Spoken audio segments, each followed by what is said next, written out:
Hello student. तो हम लोगों ने हाइड्रोकार्बन चैप्टर को क्लोज किया है और उसी हाइड्रोकार्बन में आपके ना तो एनसीईआरटी में दिया हुआ है और आपके ना तो स्टेट बोर्ड में दिया है किसके बारे में, पेट्रोलियम और कोल के बारे में। लेकिन जेई में इस पे क्वेश्चन पूछे जाते हैं, इवन नीट में भी इस पर क्वेश्चन पूछे जाते हैं। तो आप देख सकते हो कि इंपॉर्टेंस क्या है किसका, इस केमिस्ट्री की आपके जेई सिलेबस में, यानी कि आपके जो एनसीईआरटी बुक है उसमें भी नहीं दिया गया है और आपकी स्टेट बोर्ड में भी नहीं दिया होगा। मैं स्टेट बोर्ड का देखा नहीं हूं, बट एनसीईआरटी को हमने देखा, कहीं पे इसके बारे में जिक्र नहीं किया गया। ठीक है बेटा, फिर भी इस पे क्वेश्चन आते हैं, इसलिए इस टॉपिक को मुझे पढ़ाना पड़ रहा है आपको। उसमें क्या है, पेट्रोलियम और कोल के बारे में हमको पढ़ना है, क्योंकि this is also a organic compound. क्यों है देखते हैं। तो पेट्रोलियम की अगर हम बात करें तो पेट्रोलियम के बारे में सबको पता है कि पेट्रोल होता क्या है।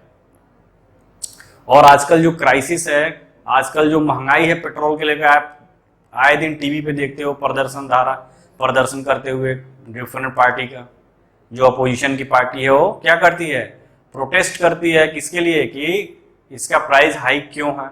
तो इसीलिए हमारे लिए क्या है, इंपॉर्टेंस है। तो ऐसा माना गया था कि जो पेट्रोलियम का जो फॉर्मेशन, आप जानते हो पेट्रोलियम का प्रोडक्शन सबसे ज्यादा सऊदी अरेबिया में होता है, फिर ईरान भी करता है, इराक भी करता है, ठीक है, बहुत सारे कंट्री, यूएसए है, ब्राजील है। तो मेन जो रिजर्वायर है वो हमारे क्या है, हमारे जो अरब देश हैं, जैसे सऊदी अरब है, ईरान है, इराक है, ये मेन रिजर्वायर होता है किसके लिए, पेट्रोलियम के लिए। ऐसा क्यों है कि वो मेन रिजर्वायर है, तो ऐसा कुछ भी ऐसा नहीं है साइंटिफिकली, मतलब ये बिलीव किया गया है कि जो पेट्रोलियम है वो बहुत साल पहले, यानी कि कई सौ साल पहले जो मैराइन एनिमल थे और प्लांट थे, वो क्या हुए, जमीन के अंदर धंस गए, यानी कि जमीन के अंदर जो थे वो क्या हुए, डिकम्पोज हुए, और उनके डिकम्पोजिशन से ये पेट्रोलियम प्रोडक्ट का फॉर्मेशन हुआ। यानी एक तरह से कह सकते हो ये एक लिविंग थिंग से ओरिजिनेटेड सबस्टेंस है पेट्रोलियम। तो हम आज का लेक्चर इसी पे क्या करेंगे, कंसीडर करेंगे, यानी इसी पे फोकस करेंगे कि पेट्रोलियम एक्चुअल में है क्या। तो हेडिंग डालो पेट्रोलियम।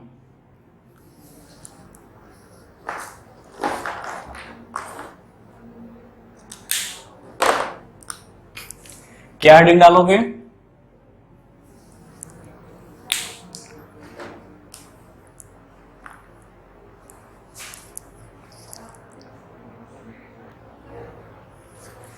तो हम देखेंगे क्या, पेट्रोलियम के बारे में। ठीक है बेटा, यानी हेडिंग डालोगे पेट्रोलियम।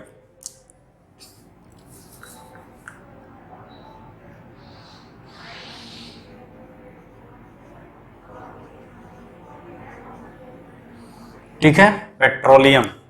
तो पेट्रोलियम जो है, देखो ये पेट्रा मतलब होता है PETRA, पेट्रा का मतलब होता है रॉक,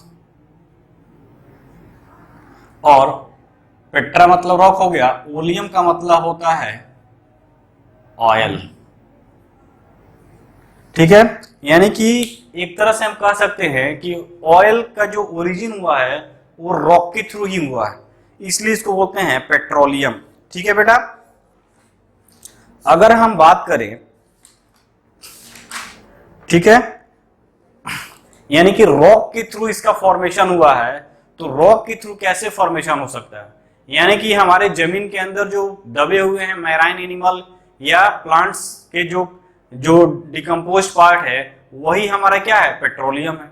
तो आप इसको लिख सकते हो क्या, कि पेट्रोलियम इज, यहां से हेडिंग लिखोगे, petroleum is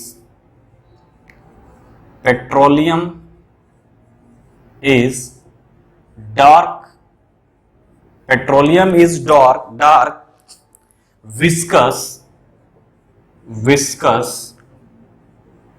viscous oily liquid. Petroleum is a dark viscous oily liquid with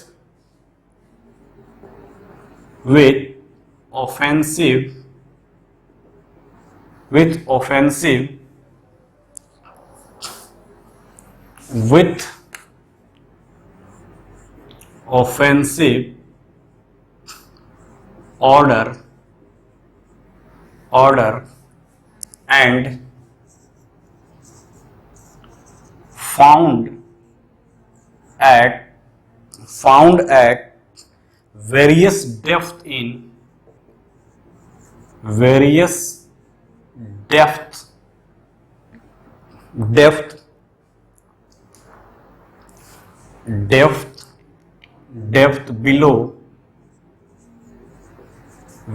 depth below many region of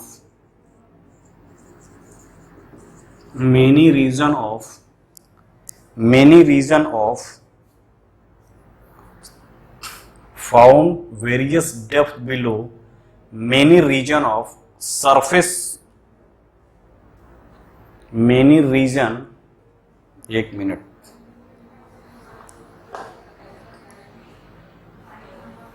Petroleum is dark, viscous, oily liquid with offensive odor and found at various depth below many region of surface of earth. Surface of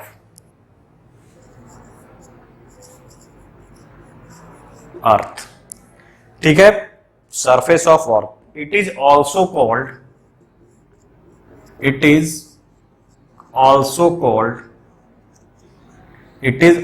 called rock oil,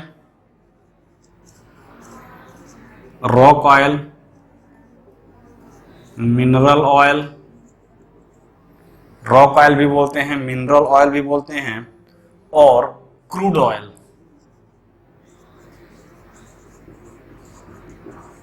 oil, ठीक है। Various depth below many region of surface of earth, it is also called rock oil, mineral oil and crude oil. यहां से लिखोगे it is believed that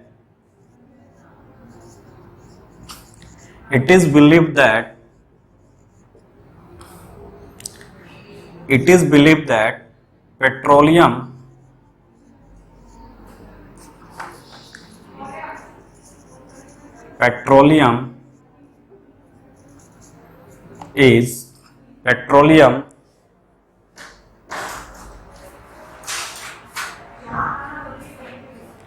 it is believed that petroleum is formed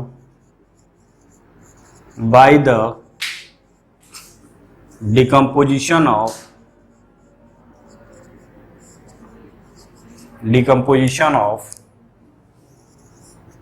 marine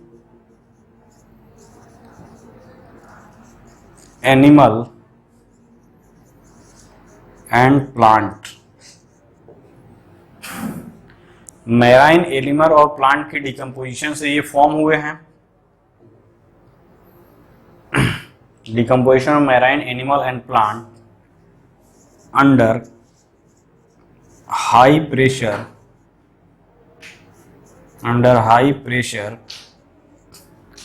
and temperature.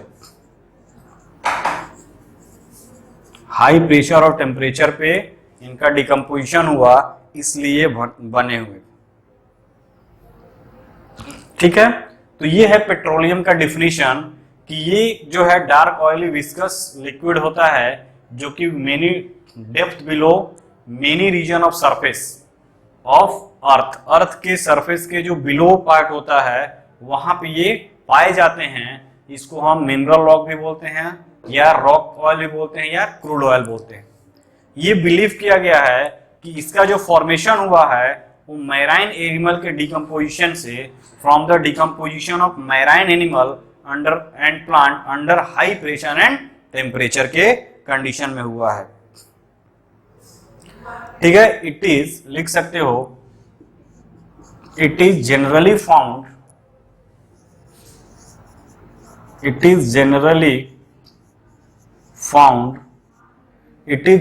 found under the rocky strata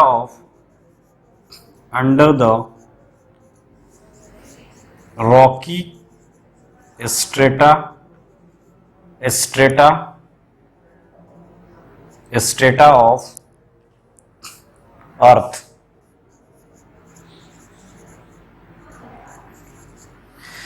ठीक है, तो ये सब सारी चीजें इसके ओरिजिन से हमको नहीं पता करना है कुछ भी। हमारा मेन क्या है, केमिस्ट्री क्या है इसके अंदर, यानी केमिकल कौन कौन से हैं इस पेट्रोलियम के अंदर। तो हम लिखेंगे कंपोजिशन ऑफ पेट्रोलियम, इसको छापो पहले।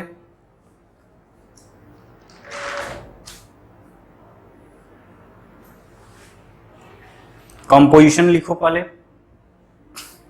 हो गया। अब देखो कंपोजिशन की अगर हम बात करें,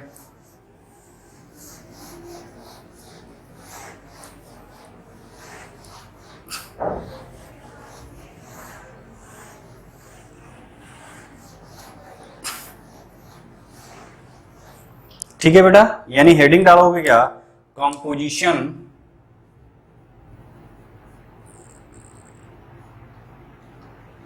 ये हमारा केमिस्ट्री के लिए इंपॉर्टेंट है। ठीक है, तो यहां पे लिखो composition of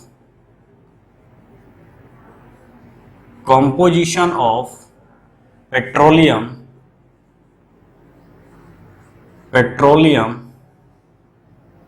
composition of petroleum varies according to their occurrence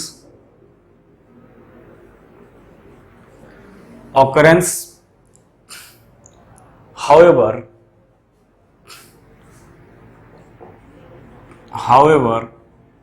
the main component is mixture of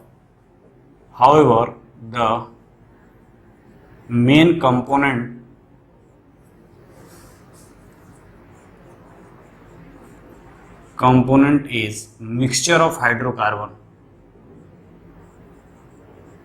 mixture of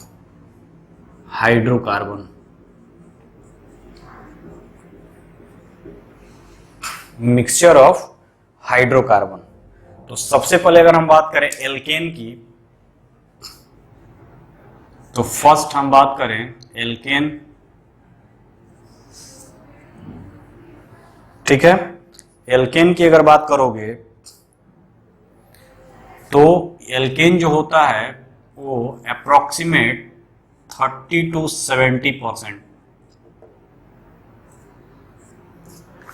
ठीक है, mainly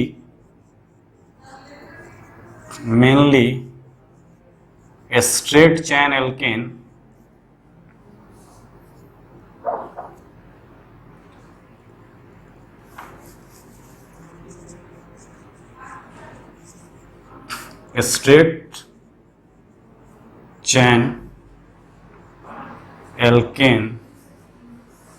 and few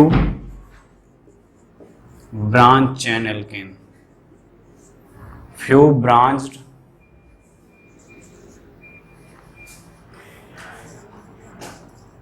chain alkane. कितने कार्बन के, up to 40 carbon atom,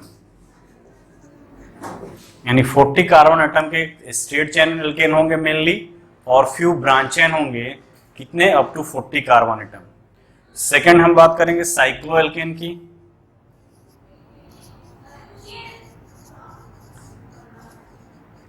cyclo alkene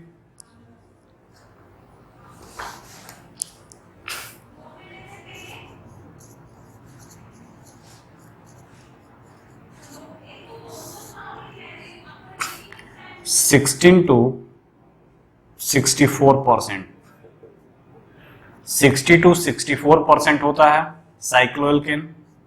और ये साइक्लोएल्केन में क्या होगा, cyclohexane होगा। ठीक है, साइक्लोहेक्सेन हो सकता है। ठीक है, मेथाइल साइक्लोहेक्सेन होगा, मेथाइल साइक्लोहेक्सेन। ठीक है, और मेथाइल साइक्लोपेंटेन, मेथाइल साइक्लोपेंटेन। तो ये साइक्लो ग्रुप होते हैं। साइक्लोएल्केन में साइक्लोहेक्सेन होगा, मिथाइल साइक्लोहेक्सेन होगा और मिथाइल साइक्लोपेंटेन होगा।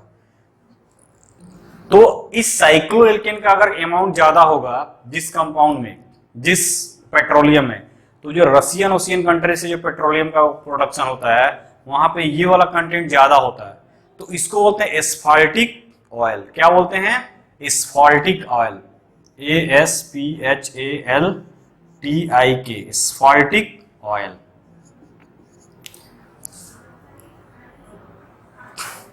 यानी एस्फाल्टिक ऑयल किसको बोलेंगे? जहां पे हमारा साइक्लोएल्केन का परसेंटेज ज्यादा हो। साइक्लोएल्केन का परसेंटेज ज्यादा होगा उस ऑयल को बोलते हैं एस्फाल्टिक ऑयल। ठीक है, ये मेनली रशियन कंट्री के जो ऑयल प्रोडक्शन होते हैं वहां पे साइक्लोएल्केन का परसेंटेज जो होता है वो ज्यादा होने के कारण, अगर क्वेश्चन पूछा जाता है कि अगर साइक्लोएल्केन का कंटेंट ज्यादा होगा तो उस ऑयल को क्या बोलते हैं? तो एस्फाल्टिक ऑयल बोलते हैं। ठीक है, नेक्स्ट देखेंगे इसमें परसेंटेज में एरोमेटिक हाइड्रोकार्बन की क्या परसेंटेज है।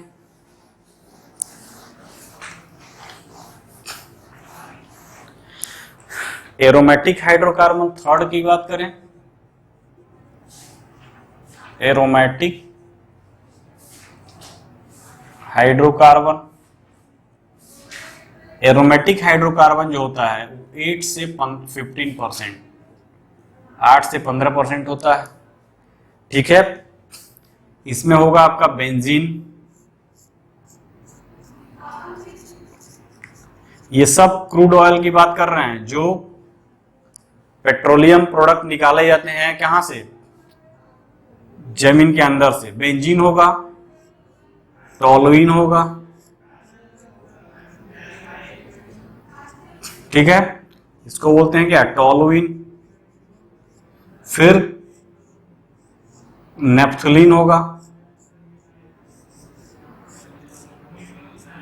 इसको बोलते हैं नेप्थलीन। और जाइलिन होगा।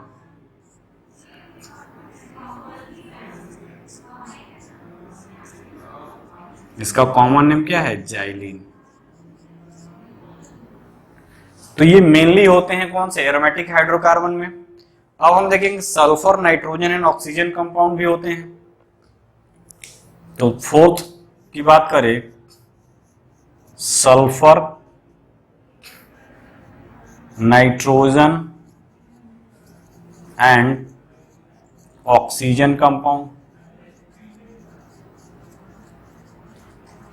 तो यदि सल्फर कंपाउंड की बात करोगे, सल्फर कंपाउंड 6% के अराउंड होता है। इसमें मर्केप्टेन होगा,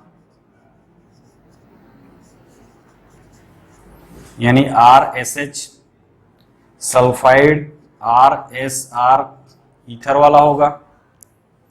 ठीक है, अगर नाइट्रोजन कंपाउंड की बात करोगे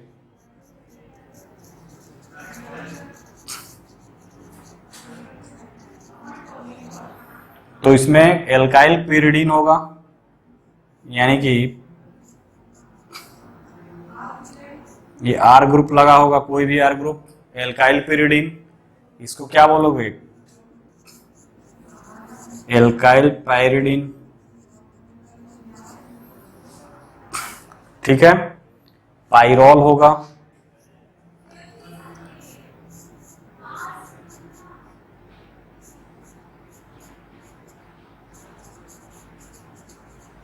पाइरोल होगा।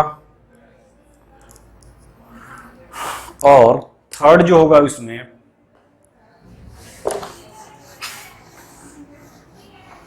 पाइरोल हुआ। थर्ड की अगर बात करोगे तो थर्ड जो होगा वो क्यूनोलिन होगा। ये क्यूनोलिन होता है।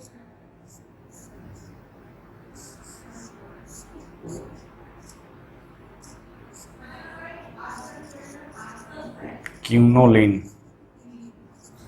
तो नाइट्रो कंपाउंड में ये तीन होते हैं, पाइरोल होता है, एल्काइल पाइरिडीन होगा या क्यूनोलिन होगा।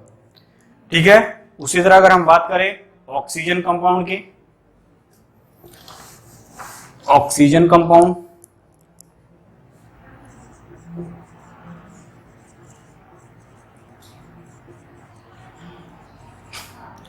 ऑक्सीजन कंपाउंड की बात करोगे तो एल्कोहल होता है, उसमें फिनॉल होता है और रेजिन होते हैं। तो एल्कोहल, फिनॉल और रेजिन भी होता है, ठीक है। अब फिफ्थ कंपोनेंट क्या होगा, ये तो फोर्थ था। तो जो ऑफेंसिव ऑर्डर आता है, यानी कि उसका जो दुर्गंध आता है पेट्रोलियम का, वो किसके थ्रू आता है, सल्फर कंटेनिंग कंपाउंड के थ्रू आता है, ठीक है। यानी कि जो उसमें सेंट जो आता है, जो क्रूड ऑयल होता है, बहुत ही बुरा स्मेल होता है उसका, वो सल्फर कंटेनिंग कंपाउंड के कारण आता है, ठीक है। फिफ्थ में अगर बात करोगे तो फिफ्थ कंपोनेंट में नेचुरल गैस होते हैं, नेचुरल गैस, ठीक है। नेचुरल गैस है क्या, जो पेट्रोलियम प्रोडक्ट होते हैं, यानी कि जो अंदर है उस पेट्रोलियम क्या है, लिक्विड फॉर्म में है, उसके लिक्विड के ऊपर जो क्या है, जो गैसियस वेपर बना रहता है, उस पेट्रोलियम के जो एबव सरफेस पे जो गैसियस फॉर्म एग्जिस्ट करता है, उसी को बोलते हैं नेचुरल गैस। तो गैस फाउंड यहां पे लिख सकते हो, gas found above the petroleum product,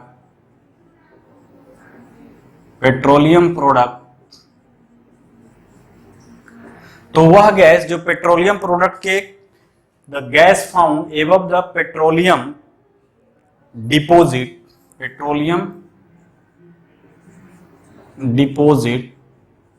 यानी पेट्रोलियम का डिपोजिशन है, उस पेट्रोलियम के डिपोजिशन पे जो होगा, जो गैस होगा, उसी को बोलते हैं natural gas. Gas found above the petroleum deposit is called natural gas,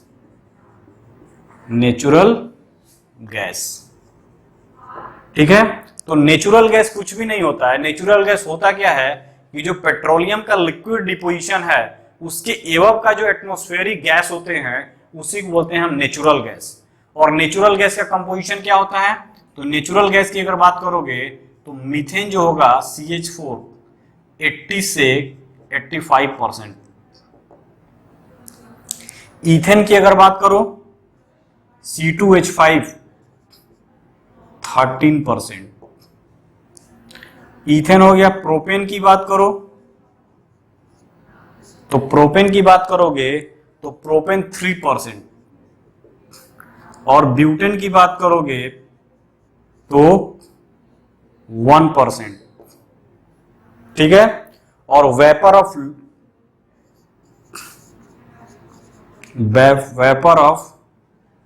pentane, ठीक है, vapour of pentane and hexane 0.5%। तो नेचुरल गैस की अगर बात करोगे तो कभी कभी नीट में डायरेक्ट पूछा है कि the main component of natural gas is methane, ठीक है। तो मेन कंपोनेंट नेचुरल गैस का क्या होता है, मीथेन। 80 से 85% के रेशियो में ये होता है, ठीक है। जो हमारे घर में LPG सिलेंडर आता है, LPG लिक्विफाइड पेट्रोलियम गैस, इसका फुल फॉर्म क्या है, लिक्विफाइड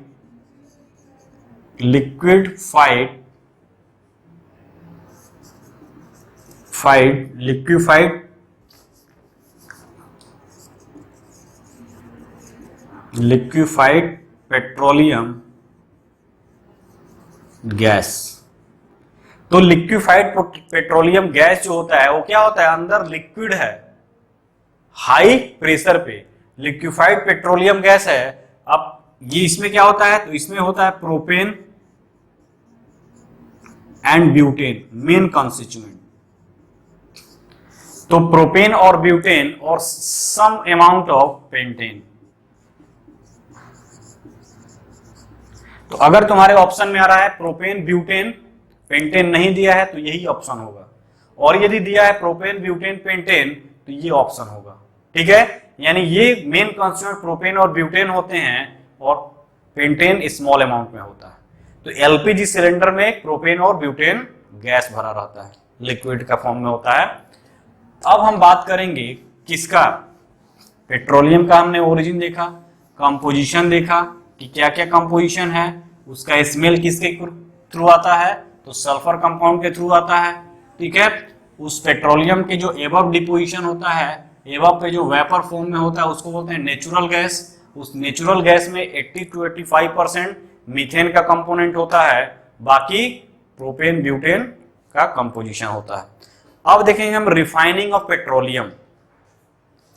ठीक है, तो हेडिंग डालेंगे क्या, refining, refining of petroleum.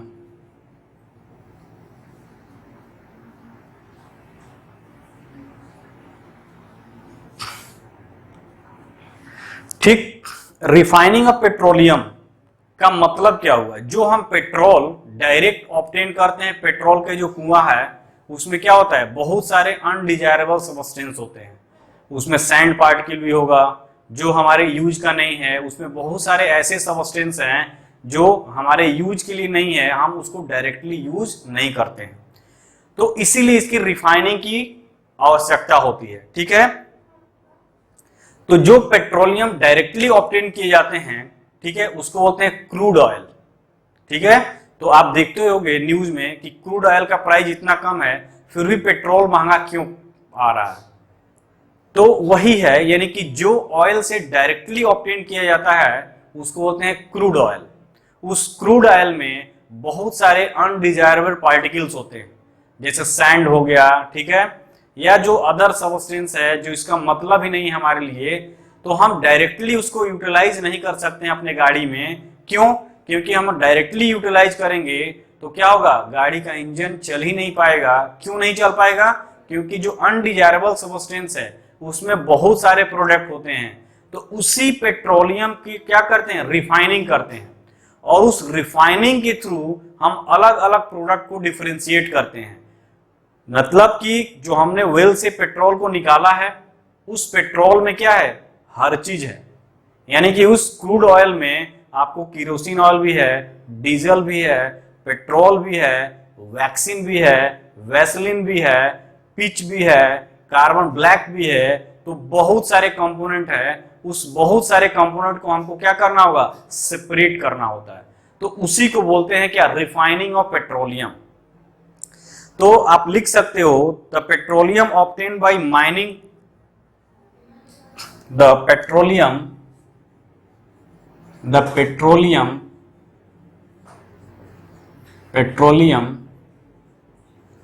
obtained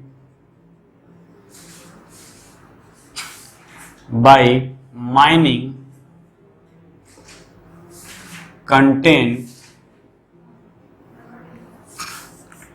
undesirable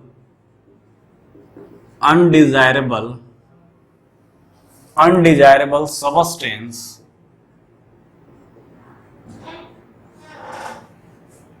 undesirable substance, यानी कि जो पेट्रोलियम ऑब्टेन किए जाते हैं वो क्या, undesirable substance and many impurities is termed as crude oil, उसको बोलते हैं हम क्रूड ऑयल। ठीक है, तो रिफाइनिंग ऑफ पेट्रोलियम की अगर बात करें तो जो पेट्रोलियम ऑब्टेन करते हैं माइनिंग से, उसमें अनडिजायरेबल सब्सटेंस होगा और मेनी इंप्योरिटी होगा, उसी को बोलते हैं क्रूड ऑयल। ठीक है, तो यहां पे लिखोगे the process of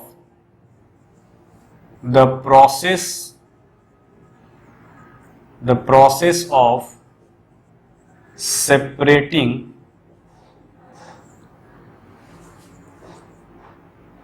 crude oil into different fractional distillation tower in fractional distillation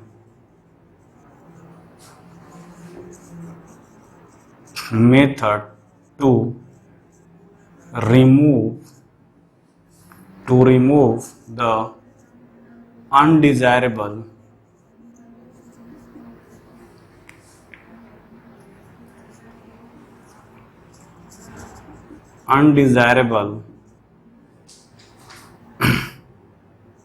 and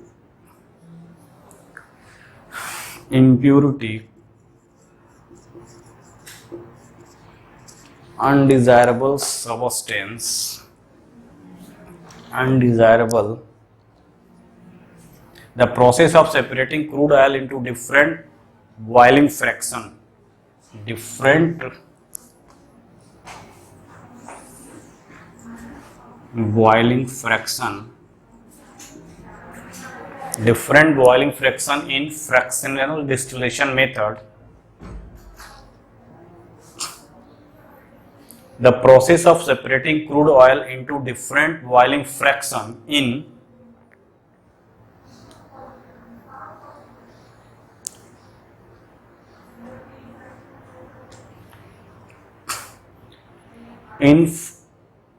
the process of separating crude oil into different boiling fraction by fractional distillation method to remove the undesirable substance and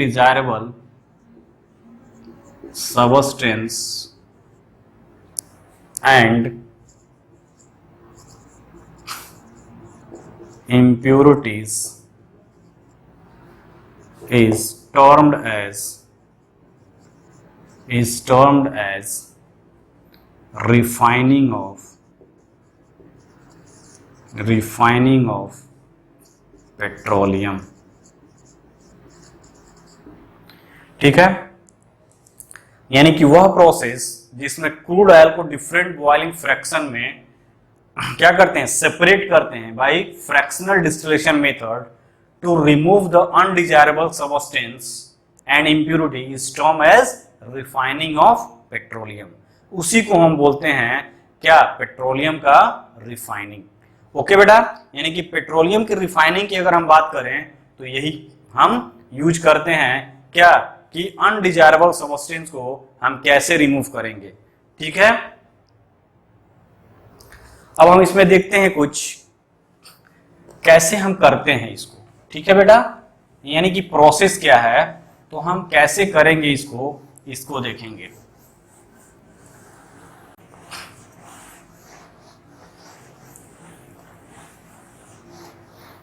तो ये क्या चल रहा है, refining of petroleum.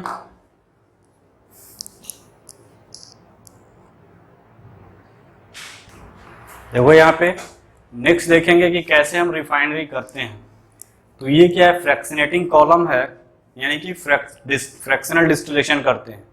उसके लिए हम क्या करते हैं, जो क्रूड ऑयल ऑब्टेन किया जाता है माइनिंग से, सबसे पहले उस क्रूड ऑयल को क्या करते हैं, पास कराते हैं हीटर के थ्रू।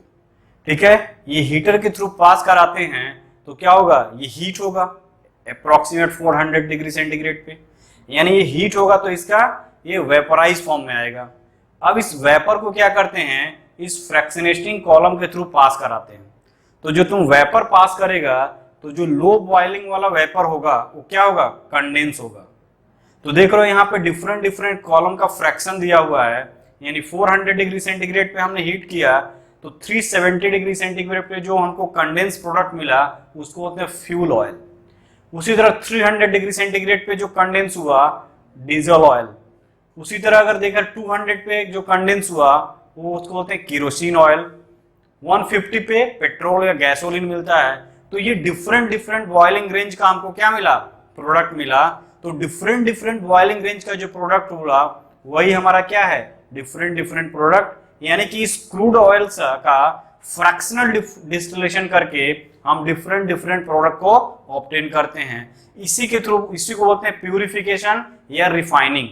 अब इसमें होता क्या है कि जो लो बॉइलिंग होते हैं सब्सटेंस, जो कंडेंस नहीं हो पाते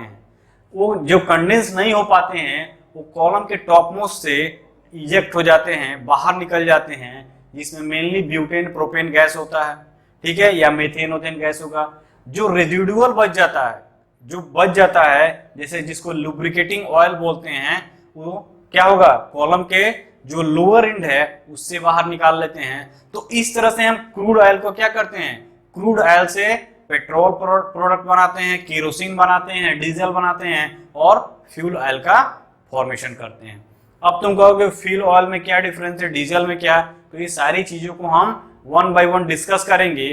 कैसे डिस्कस करेंगे, तो देखो यहाँ पे अगर हमने बताया कि जो एल्केन कंपोनेंट मेन होता है, तो एल्केन 40 कार्बन के अराउंड होता है, तो किस कार्बन तक डीजल होगा, किस कार्बन तक पेट्रोल होगा, किस कार्बन तक फ्यूल ऑयल होगा, इन सारी चीजों को हम देखेंगे। तो उसी प्रोसेस को हमने लिख दिया है यहाँ पे, ये जो प्रोसेस किया गया है इसमें उसी को हमने लिख दिया है। तो फर्स्ट ऑफ ऑल करते क्या है, जो माइनिंग से हमको क्रूड ऑयल मिलता है उसमें एसिडिक और बेसिक इंप्योरिटी को रिमूव करने के लिए हम एसिडिक और बेसिक सॉल्यूशन को ऐड करते हैं, ताकि हमारा अगर मान लो क्या होगा, एसिड होगा तो हम बेस को ऐड करेंगे ताकि दोनों साल्ट बना ले, वो डिपोजिट हो जाए और हम उसको फिल्टर कर लें। तो क्रूड ऑयल से सबसे पहले इंप्योरिटी हटाने के लिए हम एसिड और बेसिक सॉल्यूशन से वॉश करते हैं, फिर उसको क्या करते हैं, इसको फ्रैक्शनल डिस्टिलेशन कॉलम में 400 डिग्री सेंटीग्रेड से हीट करते हैं और उसके वेपर को जनरेट कराते हैं। अब ये वेपर जनरेट होता है तो जो हाई बॉइलिंग फ्रैक्शन जो होता है वो कंडेंस होगा, ठीक है, और लो बॉइलिंग फ्रैक्शन होगा वो ऊपर उठ जाएगा। तो जो हाई बॉइलिंग फ्रैक्शन वाला होगा वो कंडेंस हो जाएगा, उसको हम अलग कर लेंगे। उसी तरह ऐसे करते करते लास्ट में देखो ये लो बॉइलिंग फ्रैक्शन होता है वो कंडेंस नहीं होता है, उसी को हम लोग गैसियस फॉर्म में ऑब्टेन कर लेते हैं। तो ये था क्या, रिफाइनिंग ऑफ पेट्रोलियम, और इस रिफाइनिंग ऑफ पेट्रोलियम से हम क्या करते हैं, डिफरेंट डिफरेंट जो पेट्रोलियम प्रोडक्ट है उसको ऑब्टेन करते हैं। तो आज के लेक्चर को हम यही क्लोज करते हैं और आप अच्छे से इसको तैयार करिए, नोट्स बनाइए और इसको अच्छे से लिखिए, क्योंकि ये आपके एनसीईआरटी के सिलेबस में भी नहीं है, आपके मे बी स्टेट बोर्ड में भी नहीं है, बट आप देखोगे तो जेई एडवांस, जेई मेंस में, इवन नीट में भी इस पर क्वेश्चन पूछा गया है। तो आप इस भ्रम में नहीं रहिए कि ये सिलेबस में नहीं है तो क्वेश्चन नहीं है। कुछ कुछ टॉपिक ऐसे हैं जो आपके सिलेबस में मेंशन नहीं है बट उससे क्वेश्चन आते हैं, तो इस पे क्वेश्चन आता है, इसको अच्छे से ध्यान से पढ़िए और आगे बढ़िए। Okay, bye bye.